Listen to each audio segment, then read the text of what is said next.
Muito obrigado, meu amigo, pastor Anderson, pela oportunidade, mais uma oportunidade. Que Deus te abençoe e continue te prosperando, você e a sua casa.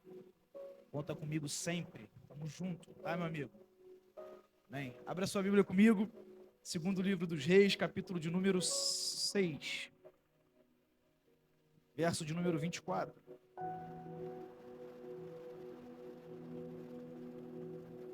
Todas as vezes que passo também pelos altares da nossa igreja, da DEVEC, sempre costumo agradecer ao nosso pastor, o pastor Silas Malafaia, pela oportunidade. Trago um abraço também da minha família, minha esposa, a pastora Caroline Leal, meus dois filhos, o Davi e o Pedro. Eles estão em prova, então você já imagina como é que tá lá em casa. Eu não consegui trazer a varoa hoje. Ela tá fazendo força para esses meninos passar sem ficar de recuperação. Pensa na prova que ela tá passando. Mas Deus é bom em todo tempo. Diz assim a palavra de Deus, segundo livro dos Reis, capítulo de número 6, verso de número 24. Sucedeu depois disso que Ben-Hadad, rei da Síria, juntou todo o seu exército e subiu e cercou Samaria. Houve grande fome em Samaria, porque eis que a cercavam, até que se vendeu uma cabeça de um jumento por 80 peças de prata, e a quarta parte de um cabo de esterco de pombas por 5 peças de prata. Sucedeu que, passando o rei pelo muro, uma mulher lhe bradou, dizendo: Acode, meu rei.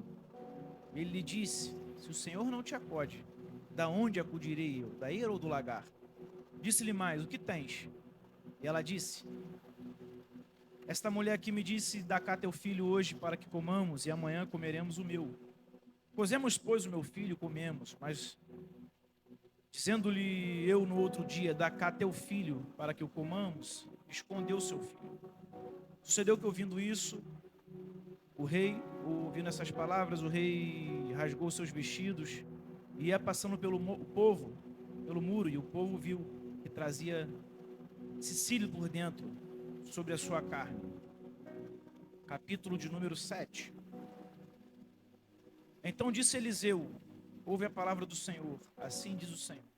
Amanhã, quase a esse tempo, uma medida de farinha haverá por um ciclo e 2 medidas de cevada por um ciclo à porta de Samaria. Porém, um capitão, em cuja mão do rei se encostava, respondeu ao homem de Deus e disse: Eis que ainda o Senhor fizesse janelas no céu, poderia-se fazer isso? E ele disse: Eis que o verás com os teus olhos, porém daí não comerás.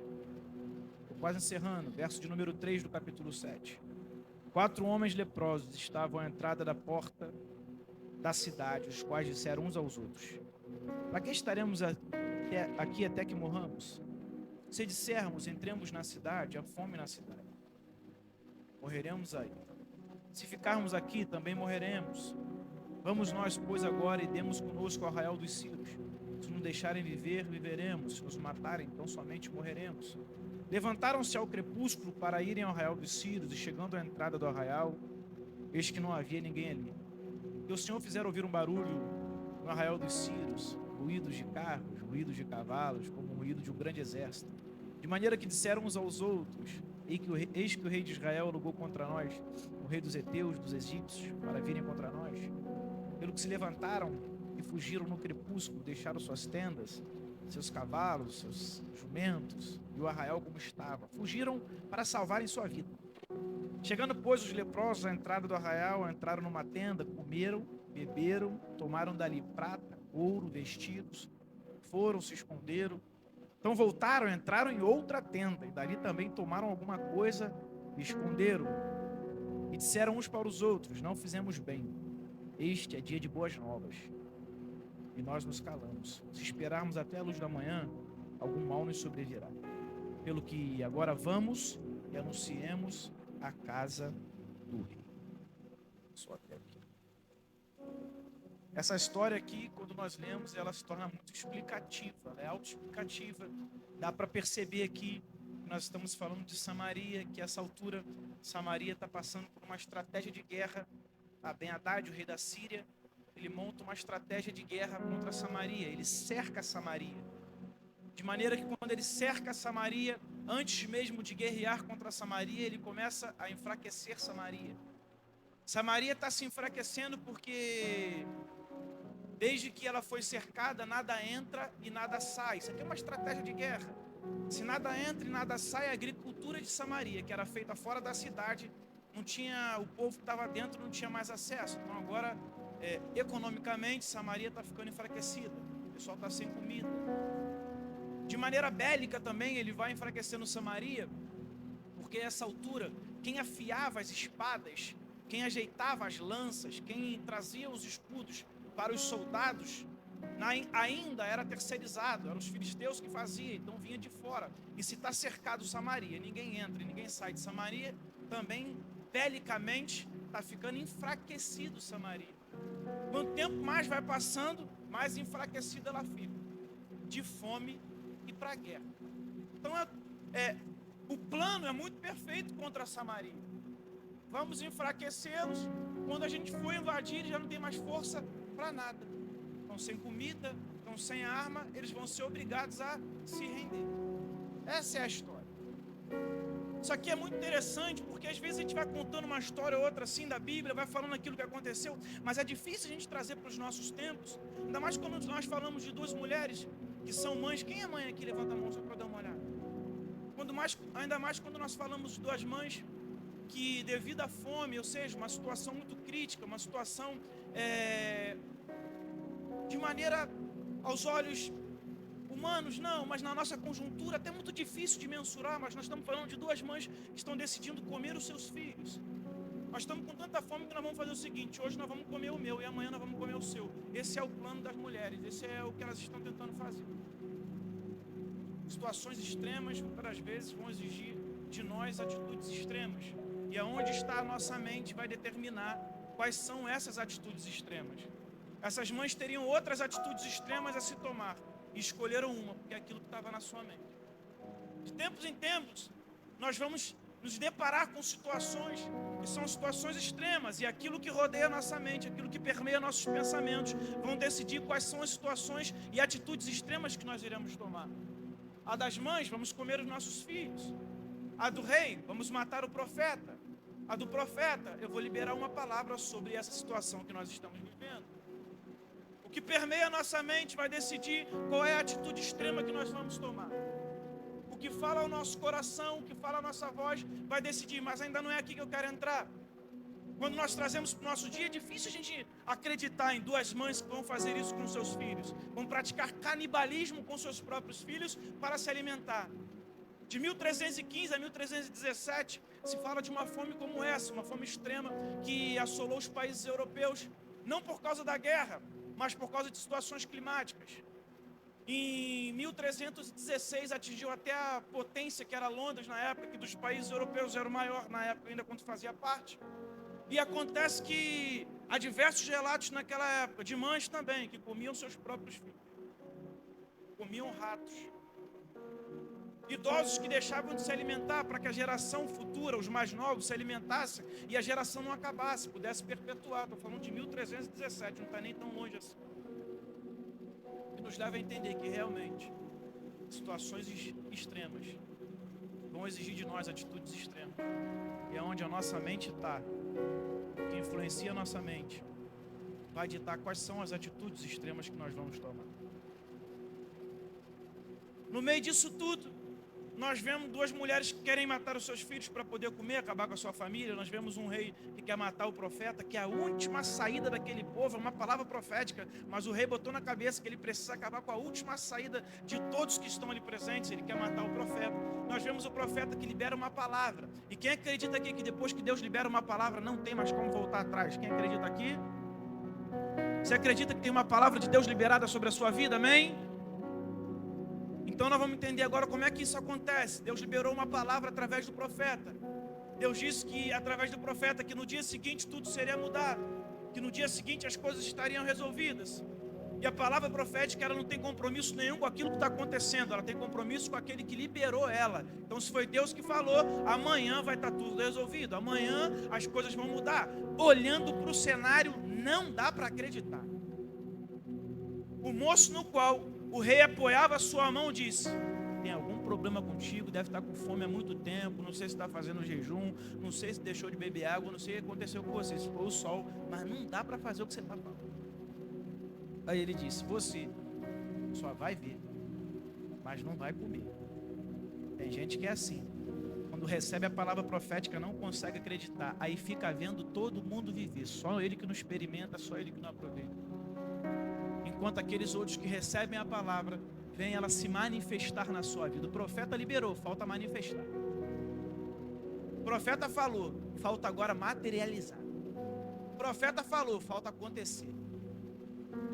De repente você está aqui essa noite e tem coisas que ainda não aconteceram na sua vida, tem coisas que não se materializaram ainda para você, tem coisas que não se concretizaram. Eu vim declarar sobre a tua vida que se Deus liberou, vai acontecer. A palavra de Deus em Jeremias, capítulo 1, verso de número 12, Deus falando a respeito dele na boca do profeta, que ele não é homem para mentir, ele vela por fazer cumprir a sua palavra, ou seja, ele se esforça por fazer cumprir a sua palavra. Deus está trabalhando para que aquilo que ele falou aconteça. Ele vela por fazer cumprir a sua palavra. Se tem algo que Deus liberou sobre você, sobre a tua família, sobre a tua casa, sobre teus negócios, eu vim declarar para você que vai acontecer, vai materializar, vai acontecer. Pastor, mas como eu olho para o cenário e está tudo contrário, está tudo inverso, parece que as coisas não tem como acontecer quando eu olho para a minha vida. Aí aparecem alguns leprosos na história. A Bíblia diz que os leprosos estavam na porta da cidade. E a declaração deles é a seguinte: o que adianta ficar aqui até morrer? Se a gente entrar na nossa cidade, tem fome, nós vamos morrer de fome. Se ficar na porta da cidade, tem fome, porque não adianta, não vai ter jeito mesmo. Então nós vamos lá no Arraial dos Círios. Se eles não deixarem de viver, nós vamos viver. Se ele já está morrendo mesmo, nós vamos pelo menos tentar. É uma atitude extrema, numa situação extrema, só que em prol da sua vida. E se você parar para analisar, agora a palavra de Deus vai começar a se materializar. Aquilo que o profeta falou, aquilo que foi liberado sobre o povo, vai começar a acontecer num cenário totalmente caótico, totalmente inverso, através de pessoas totalmente improváveis.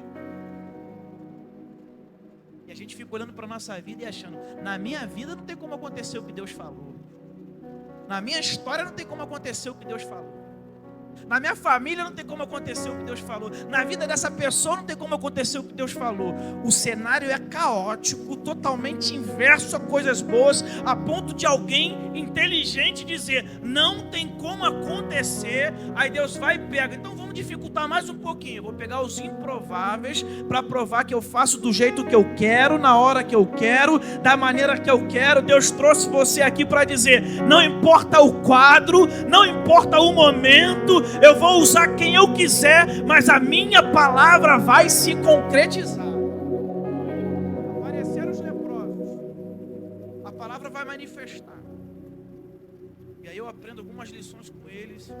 E a primeira é que a gente só vai manifestar a palavra, a gente só vai provocar o milagre, a gente só vai ser usado para que aconteça aquilo que Deus falou, quando nós conseguimos vencer as nossas limitações, as nossas tragédias e as nossas adversidades, estarmos abertos para aquilo que Deus falou de verdade. Irmão, nós estamos falando aqui de 4 leprosos, gente que a vida deles já estava ruim antes da fome chegar, antes da crise assolar, antes do problema acontecer. Os leprosos estavam lá já vivendo a sua vida miserável. Só para você acompanhar comigo aqui a história, nessa altura do campeonato, quem tinha lepra tinha uma doença considerada amaldiçoada por Deus. Se você passasse na rua e as pessoas percebessem que você tem lepra, se te sinalizassem por algum símbolo que você usava na época, por causa da sua lepra, eles iam desviar do caminho para você passar e ninguém queria passar perto de você. Se você fosse diagnosticado com lepra, você seria retirado do seio da sua família, do meio dos seus amigos, parava de trabalhar, e a essa altura do campeonato, você estaria ali, aonde eles estavam, os 4 leprosos juntos, junto com os leprosos, no lugar dos leprosos, vivendo uma vida de leproso. Então, esse nível de gente, passando esse nível de necessidade, rompeu com isso tudo, porque a vontade de viver e de se superar tem que ser maior do que a vontade de desistir. Eles são os que mais tinham motivos para desistência. Mas eles estavam conversando sobre vida. Adversidades, limites, tragédias, limitações, problemáticas da vida nunca podem ser motivo de desistência. Tem que ser combustível para continuar.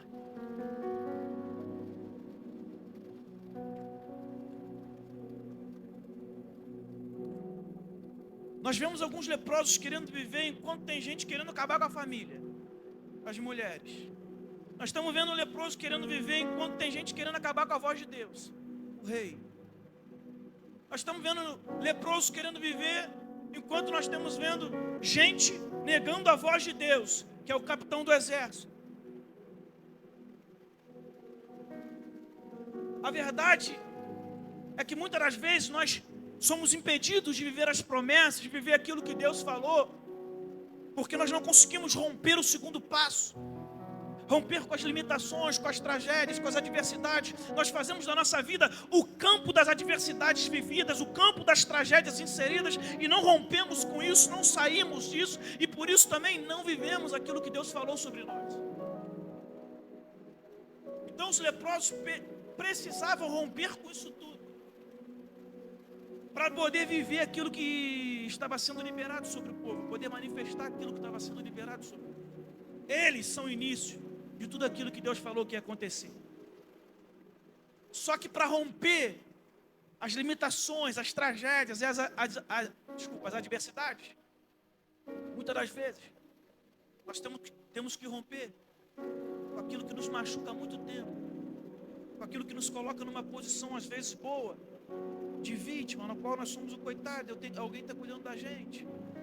Nos coloca numa posição no qual não precisamos fazer muita coisa. Vamos falar a verdade, no lugar desses leprosos aqui era muito mais fácil, devido à adversidade da vida, a já proposta, devido às limitações físicas, era mais fácil ficar lá parado pedindo esmola, era mais fácil tentar deixar o rei e o exército resolver isso, era mais fácil ver as outras famílias trazer alguma coisa, afinal eu sou leproso, não tenho força, a vida já me colocou essa peça aqui, não tem mais como eu sair, vocês têm força, vocês têm vigor, vocês conseguem conversar, se relacionar, a gente nem espaço na sociedade tem, é mais fácil para a gente desistir.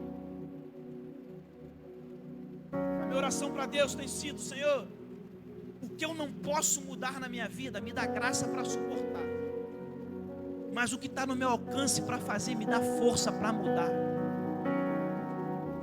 Não dá para ficar vendo as marcas do corpo, da lepra, a dificuldade física. Não dá para ficar vendo aquilo que a vida já lhe impôs. Quando você quer partir, quando você quer em direção a alguma coisa, quando você quer almejar ou viver alguma coisa, eles querem viver. E eles já chegaram a uma conclusão: se nós ficarmos aqui, vamos morrer de fome. Se entrarmos na nossa cidade, morreremos de fome lá. Então vamos ao único lugar que pode ser a nossa salvação, a nossa solução. Eu vim dizer para você que todo problema, por pior que seja, sempre vai ter uma saída e uma solução, e ela é Cristo. Então se ela é a única, vai por ela, entra por ela. Eles foram pelo único caminho que dava. A situação exigia uma atitude extrema, e a atitude extrema hoje é: viva totalmente na obediência, viva totalmente por Deus, faça aquilo que Ele determinou, e aí você vai alcançar.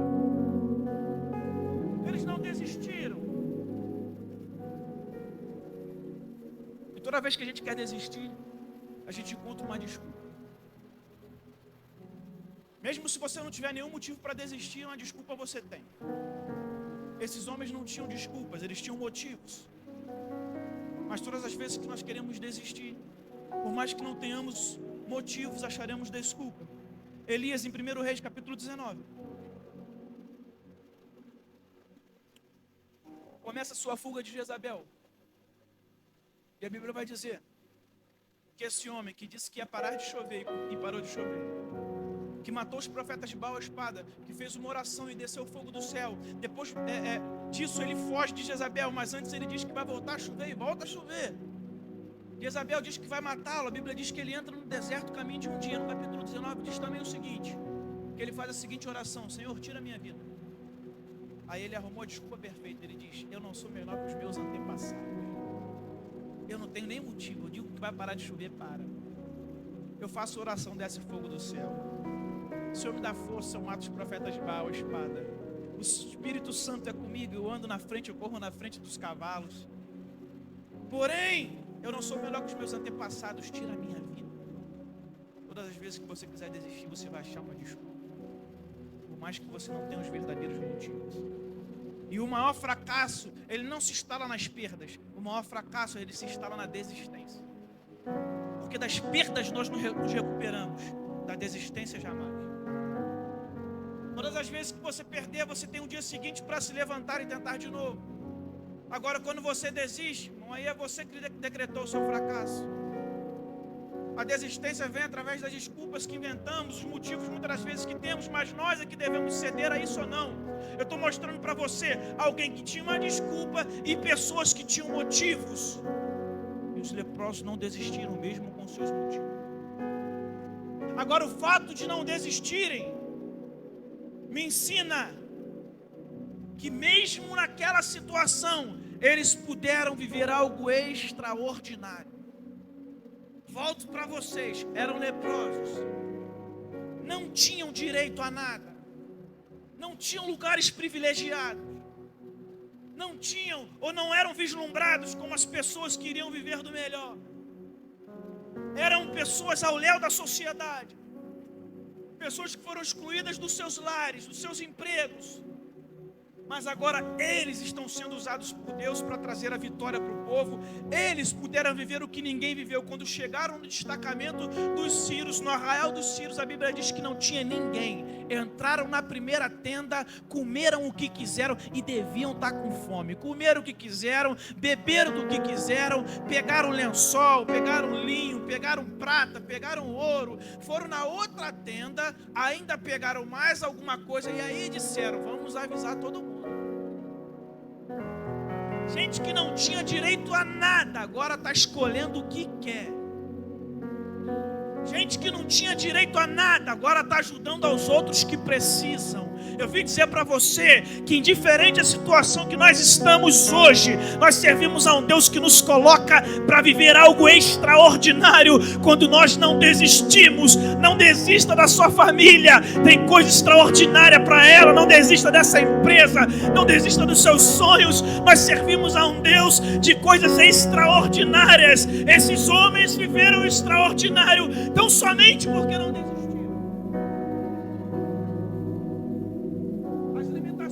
Impediram de viver extraordinário, as limitações não os impediram de ajudar aos outros.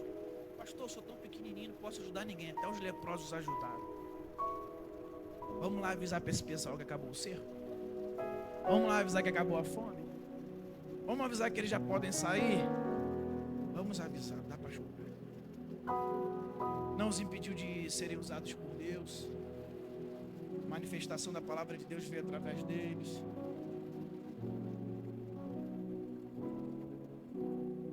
Esses homens aqui, eles me ensinam uma coisa. Eles me ensinam que a situação externa não pode influenciar no interno. Como assim? Está todo mundo vivendo fome. Está todo mundo vivendo a guerra. Está todo mundo vivendo as problemáticas. Porém, eles não estão se apoiando nisso. Eles não estão tomando atitudes por isso. Eles não estão focando nisso. Eles estão focando em viver. Por isso que a reação deles é diferente. Muitas das vezes nós permitimos que as coisas que estão acontecendo no externo afetem as nossas atitudes. Deixamos entrar. Eles eram leprosos, já não tinham uma vida tão boa, mas eles estão arrumando um jeito de viver. Pelo menos de sobreviver. Não tem murmuração, não tem desistência, tem tentativa. O problema de muitas pessoas é que a gente... Vou me colocar junto com você aqui. A gente deixa muitas coisas que acontecem, notícias, informações. Tá aí, ó, economia. Já começou a perturbar um monte. Agora o clima está começando a perturbar um monte. Vai ter um apagão, hein? A inflação aumentou, hein? A gente começa a deixar isso entrar na nossa mente. E a gente, às vezes, esquece que a gente está numa arca. Você é protegido numa arca. Como assim, pastor? Deus falou para Noé: Noé, constrói uma arca. Leva a sua família, leva as mulheres dos seus filhos, vou botar os animais aí dentro e prepara que eu vou destruir tudo. Só que quem estiver dentro da arca não vai ser destruído. Estar na arca é passar no meio da destruição sem ser destruída, é passar no meio da morte sem morrer. Então você não precisa deixar que as influências de fora afetem sua fé, perturbem a sua cabeça. É claro que a gente tem que estar antenado. Foi falado aqui ser cidadão da terra, mas você precisa entender que os seus princípios e as leis que você segue do céu norteiam a sua vida. Então você entende que você está protegido. E há coisas que funcionam para você, as leis que determinam a sua vida. Você não é influenciado porque alguém falou alguma coisa lá fora, porque o emprego aconteceu isso, porque aumentou o combustível. Claro que não, nós lutamos sempre por bem, nós lutamos sempre para a paz, nós queremos que tudo melhore, mas entendemos também que nós vivemos por leis de Deus, que vivemos pelo estatuto dos céus, e que pode faltar para muitos, mas nós e a nossa casa estaremos guardados. Isso acontece quando a gente não permite que influências erradas entrem, cheguem. Você sabia que a nossa reação a tudo que acontece é determinado por aquilo que a gente deixa entrar na nossa mente? Olha a reação aqui, eu falei para você. Olha a reação das coisas. Umas mulheres estão reagindo da seguinte maneira: vamos matar meu filho hoje e o seu amanhã. O rei está reagindo da seguinte maneira: vou matar o profeta. O outro homem está reagindo da seguinte maneira: não tem jeito de acontecer. Os leprosos estão reagindo da seguinte maneira: vamos tentar viver. Qual é a reação que você quer para você? Qual é a reação no meio da luta? Sabe o que afeta para a gente? Não é só reação não, planejamento. Falo dos mesmos personagens. Planejamento das mães. É um planejamento. Matamos o meu filho hoje e o seu amanhã. É ou não é? Planejamento ainda para 2 dias de distância. Planejamento do rei: vou matar o profeta. Planejamento não é? Planejamento dos leprosos: vamos ficar aqui, vamos entrar, também não, vamos no arraial, vamos. Um bom planejamento.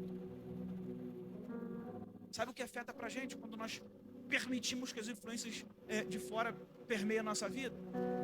Reação, planejamento e confiança para arriscar. Sabia que você precisa de confiança para arriscar? Mas não é arriscar de maneira utópica e louca, não. É arriscar baseado na palavra e na fé.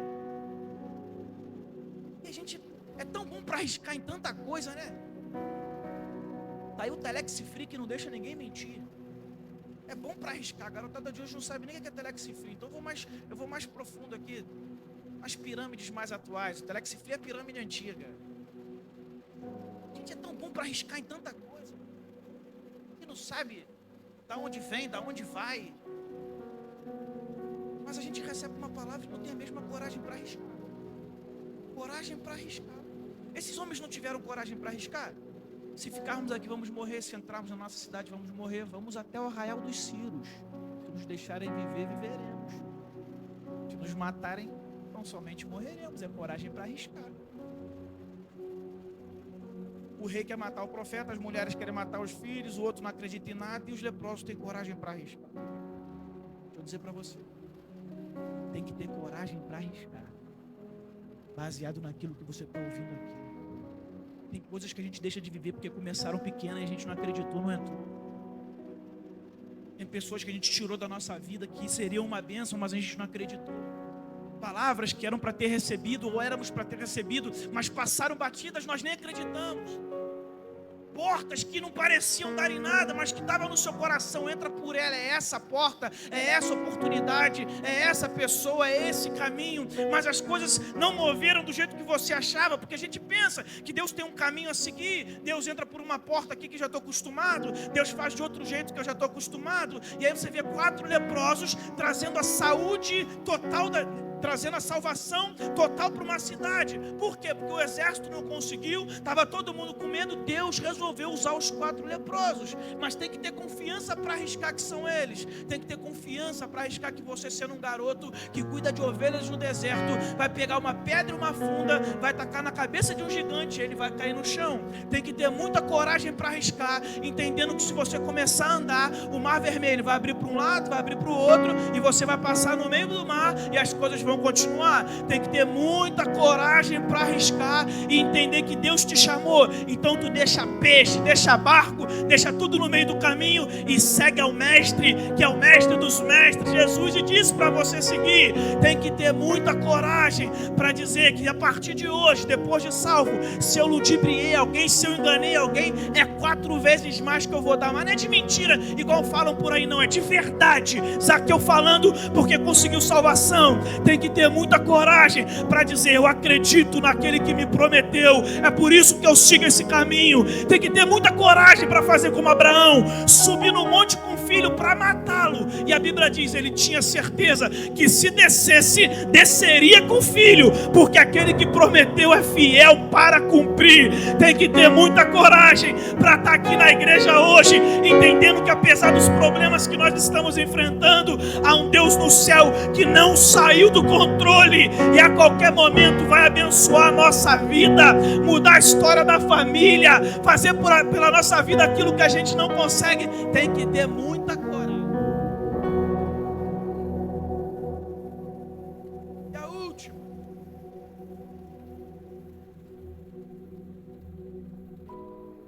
sabe o que eu aprendo com eles? É que as perguntas certas, nos momentos certos, fazem toda a diferença.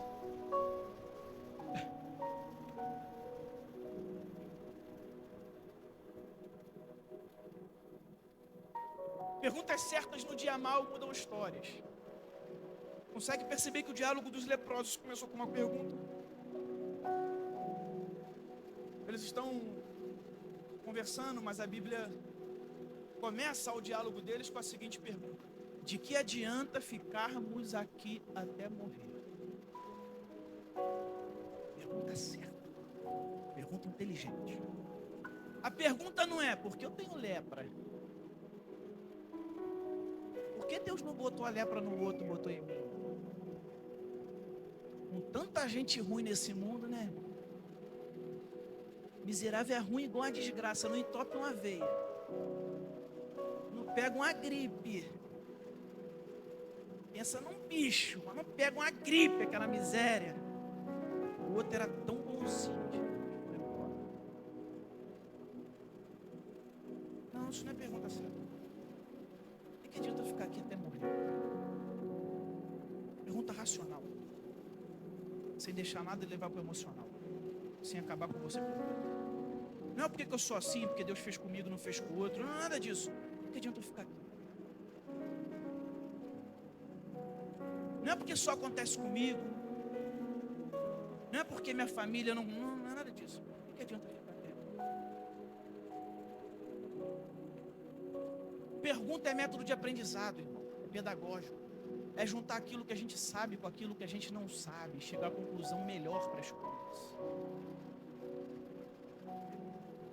Existem diversas perguntas que são corretas para momentos que precisamos. Por exemplo, o que eu preciso saber para nunca mais passar por isso? É uma pergunta que eu gosto de me fazer de vez em quando. Eu preciso saber para nunca mais passar por isso. Tive pessoas que erram sempre nas mesmas coisas. Eu preciso saber para não passar mais isso. Vale a pena fazer isso? Não vale a pena fazer. Deus está nesse negócio, Deus não está. É unir aquilo que a gente conhece com aquilo que não conhece. Porque no caso deles, perguntas mudam rotas, mudaram as rotas deles. Rotas que eram de colisão, rotas de morte, rotas de escassez. E foi mudada por quê? Uma pergunta. Perguntas certas trazem livramentos. Trouxe livramento para todo o povo. Pergunta certa. Pergunta certa traz mudança, mudou tudo, mudou o cenário. O cenário mudou de maneira tão drástica que quando foi falado o que iria acontecer, alguém duvidou.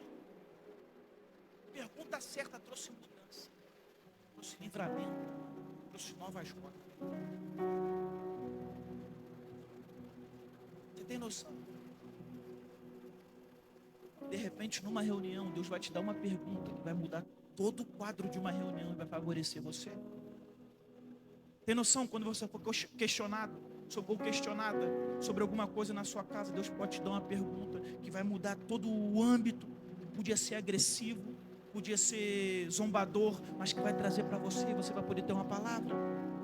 Em momentos certos, a minha oração é que o Espírito Santo, que é o Espírito da sabedoria, ele coloque no seu coração a pergunta certa. No momento certo, a palavra certa. No momento certo, a pergunta certa. Mas que vai desviar a tua rota, se for rota de colisão. Mas que vai trazer para você e para a tua família o livramento que vocês precisam. E que vai trazer a mudança tão almejada e necessária.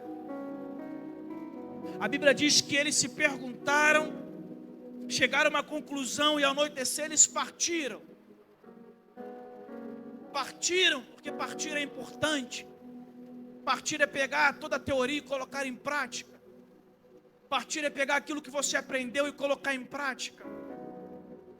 Partir é agir, é realizar. Então eles partiram, mas o interessante é que eles partiram ao crepúsculo, ao anoitecer. E a Bíblia diz que no mesmo momento que eles partiram, ao anoitecer também, a Bíblia diz, todo mundo que estava no arraial dos Sírios correu, porque o Senhor fez ouvir um barulho de um grande exército. O grande exército eram 4 homens leprosos. O que me leva a entender que o agir é muito importante e que quando nós agimos, Deus age também. Eles levantaram ao anoitecer e ao anoitecer Deus fez um ruído no meio do arraial, eles tiveram que correr. Eu declaro em nome de Jesus sobre a tua vida. Para cada ação tua tem uma ação de Deus em prol dos seus objetivos. Você não está agindo sozinho nessa batalha não. Eles levantaram ao anoitecer e como eles agiram, Deus agiu também. Você não está agindo sozinho pela tua casa. Você não está agindo sozinho por essa empresa. Você não está agindo sozinho pela tua família. Você não está agindo sozinho pela tua vida espiritual. A Bíblia diz que todas as coisas cooperam para o bem daqueles que amam a Deus. Se você ama a Deus, está tudo cooperando para o seu favor. O próprio Deus no céu está bradando e trabalhando por você. Eles agiram, Deus agiu também.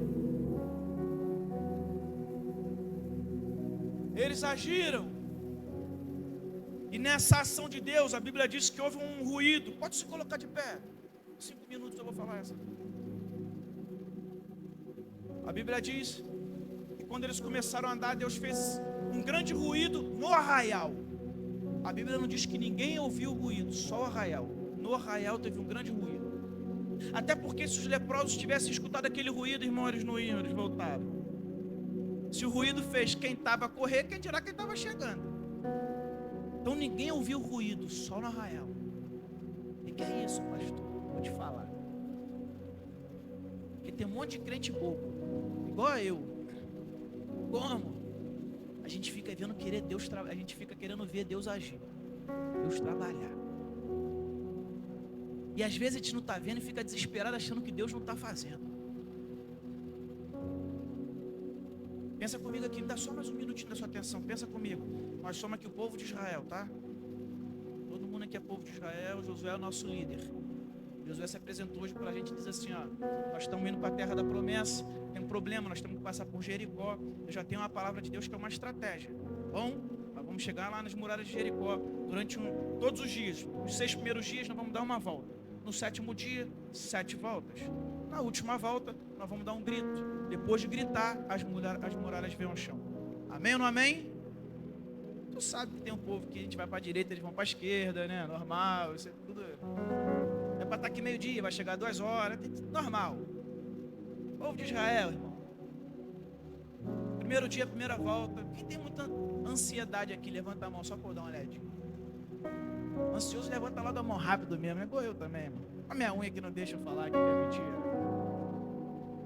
Primeiro dia demos uma volta, segundo dia demos uma volta, terceiro dia terceiro dia. Segundo dia, demos uma volta, pessoal aí da ansiedade. Tá olhando para a parede para ver se está rachando ou não tá? Tá caindo um farelo, né, irmão? Eu e tu agora, quarto dia. Tô falando de mim, você é top, tô falando de mim. Eu no quarto dia, eu tô passando a mão na parede, irmão. Não é possível que não tá caindo um farelo aqui nesse negócio. Quinto dia eu tô dando um soquinho na parede aqui. Tu não ia dar um soquinho na parede para ver se estava mais mole o tijolo, não? Fala a verdade, irmão, Eu não gosto de lugar que eu falo um negócio desse. Eu não, eu sou totalmente estável. Eu, no quinto dia, eu tô aqui. Josué, tem mulher grávida no meio, Josué. Tem idoso, Josué. Não, pastor, eu sou totalmente light. Tudo bem, sétimo dia, demos 3 voltas. Nada. Quarta volta, nada. Quinta volta, eu tô Josué. Já viu o vice, Josué? Quem é? Pessoal que gosta de tacar pedra, hein? Última volta e nada. Mas Josué está assim, faltou o grito. Não gritou. E quem falou que Deus tem que jogar farelo de parede, jogar tijolo para dizer que vai derrubar a parede, amolecer alguma coisa? Quem falou que Deus tem que provar para mim, para você que está trabalhando? Deus deu a ordem. Depois que gritar, a muralha vem no chão. Não precisa ter farelo, não precisa ter rachadura. Sabe? O que a gente não consegue entender é que a gente está dando a volta por fora da muralha. E Deus está aí, no meio da estrutura, sem que ninguém veja. Trabalhando. Para quando você gritar, a muralha cair no chão. Então os leprosos estão andando, mas não sabem o que está acontecendo lá. Eles estão indo para se entregar. Eles estão indo para ver se vão conseguir viver. Só que sem eles saberem, quando eles começaram a agir, Deus agiu também sem que ninguém percebesse. Até para ver se eles têm fé mesmo e coragem para ir até o final. Vamos ver até onde eles vão, se eles conseguem ir lá mesmo. Se a mesma coragem que tinham quando começaram vai continuar. Se a mesma fé vai continuar. Se o mesmo ímpeto vai continuar. Só que os leprosos não pararam, eles continuaram até chegar. E quando eles chegaram lá não tinha mais ninguém. Porque Deus continua trabalhando por mim, continua trabalhando por você. Jesus, a respeito dele e do Pai, diz o seguinte: meu Pai trabalha até hoje e eu trabalho também. Isaías capítulo 64, verso de número 4 diz o seguinte: desde os tempos antigos não se ouviu, olho nenhum pôde ver, ouvido nenhum pôde perceber o quê? Um Deus além de ti, que trabalha por aqueles que nele esperam. Há um Deus no céu, trabalhando por mim, trabalhando por você. Pode ser que você não perceba, mas eu vim dizer para você essa noite: não desista, não pare, continue, porque você vai conseguir chegar. Deus vai abençoar a tua vida, vai abençoar a tua casa. Pastor, não estou vendo nada. Deus ainda trabalha no meio das estruturas. Deus ainda faz pelo poder da sua palavra. Eu vim declarar, assim como os leprosos declararam: hoje é dia de boas novas. Receba boas novas para sua família, para sua vida, para os seus sonhos, para os seus planos, para o seu